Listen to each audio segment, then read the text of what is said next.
if a woman has full voluntary control over her reproductive function, why isn't she now just a man?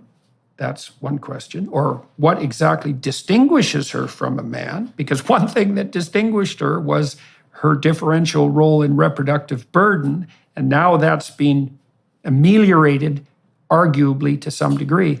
And then also, if reproductive function is now a matter of voluntary choice, why can't sex just be fun and free?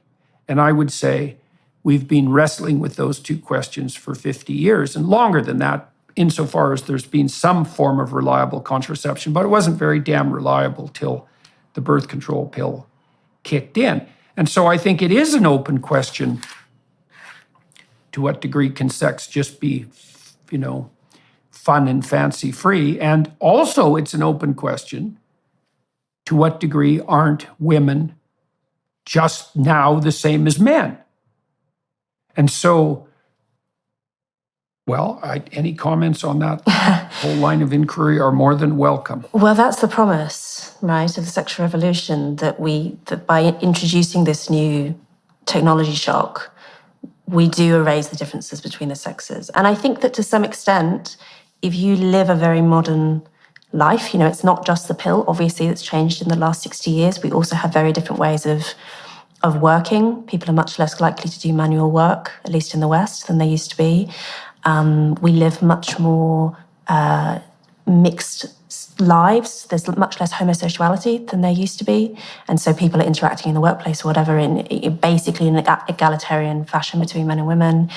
If you live that kind of life where you're not really using your sexed body for anything, you're just, living the life of the mind, really, you could believe that those differences are trivial. And I think that's where we've had some very strange political ideas around, for instance,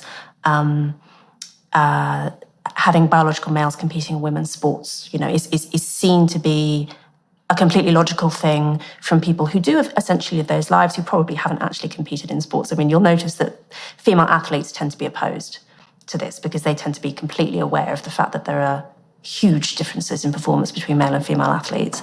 But for people... Well, you can usually mob them into silence, though. Yeah, some of them are brave enough to say so, many of them, yeah, as you say. But many people who don't really do sports, who don't live very physical lives, may be genuinely quite oblivious to this fact, because that seems to be the promise of technology, that it erases these differences. I don't think that it does. I mean, not only because we don't yet have artificial wombs, we still reproduce the old-fashioned way, and I think are likely to for the foreseeable. I don't think artificial wombs are just around the corner. I think actually they're a spectacularly difficult technology to develop. And also because we still have the same brains, essentially, that